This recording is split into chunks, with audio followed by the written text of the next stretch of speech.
Literatura infanto-juvenil. Podemos então dizer que a literatura infanto-juvenil é uma porta de entrada para o mundo da leitura. Mas quem pensa que a literatura nessa faixa etária é só uma diversão, um passatempo, engana a si mesmo. Pelo contrário, ela é o alicerce de uma construção que envolve conhecimento, envolve linguagem, imaginação, memória e contribui para a formação dos pequenos leitores de uma forma mais ampla do que imagina ou imaginava. Está relacionada não apenas à questão intelectual, mas também os aspectos afetivos. Quando falamos de literatura infanto-juvenil, a gente primeiro tem que pensar duas coisas. A literatura infanto-juvenil, ela é bem diferente quando a gente pensa em uma literatura para pessoas de 5 anos e quando a gente pensa na literatura para pessoas de 15 anos. Primeiro, o público da literatura infanto-juvenil é bastante diverso. Não só porque a gente pensa, tem 10 anos de diferença para o público foco, para o público receptor, mas esses 10 anos de diferença entre uma pessoa de 5 e uma pessoa de 15 anos tem uma grande mudança. Uma mudança na estrutura de leitura, percepção de mundo, no que atrai na leitura e o que não atrai. A gente vai mudar muito neste tempo da nossa vida. Então, a primeira coisa que a gente pode pensar, que é legal estruturar, é pensar o seguinte: a literatura infanto-juvenil é uma literatura feita com palavras simples, cotidianas, frases, parágrafos curtos e com uma ideia um pouco mais pedagogizante. Um objetivo de ensinar as palavras com histórias, mas também ensinar algumas lições de moral, alguns comportamentos que são esperados. É uma literatura mais voltada para esse processo de crescimento. Em geral, a literatura infanto-juvenil também tem aquela coisa de ser bastante desenhada. A gente vê livros ilustrativos, porque fazem parte da construção da cabeça de uma criança em crescimento, da construção do seu imaginário e também na sua construção como leitor.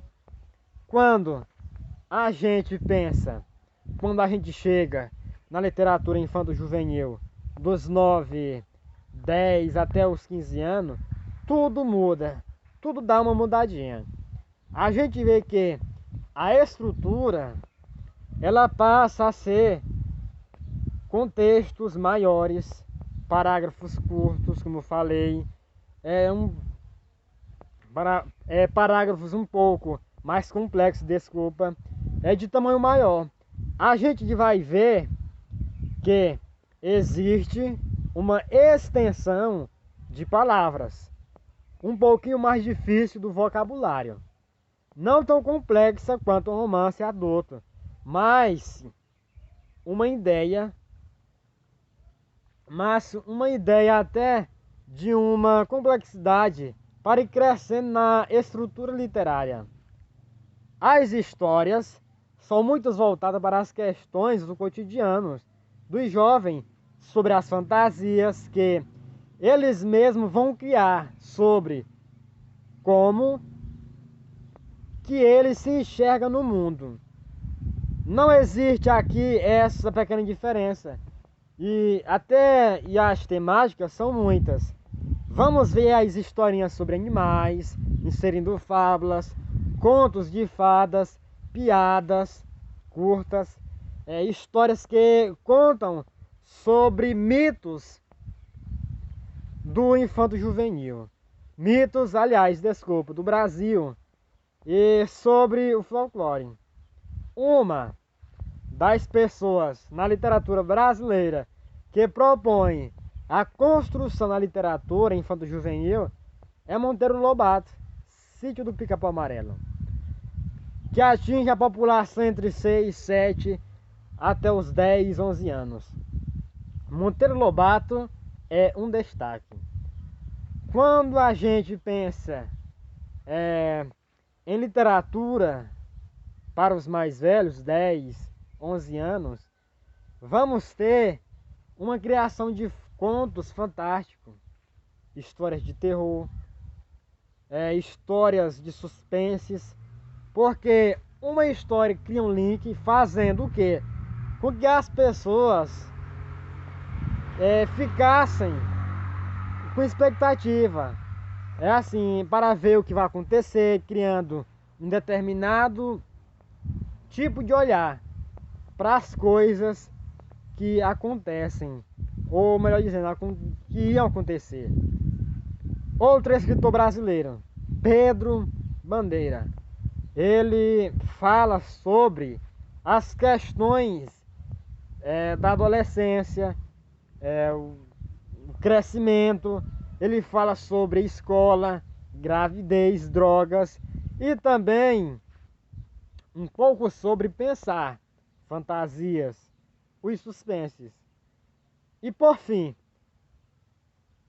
a literatura infantil não tem uma missão em específico, mas ela proporciona caminhos que as pessoas podem utilizar e definir suas missões.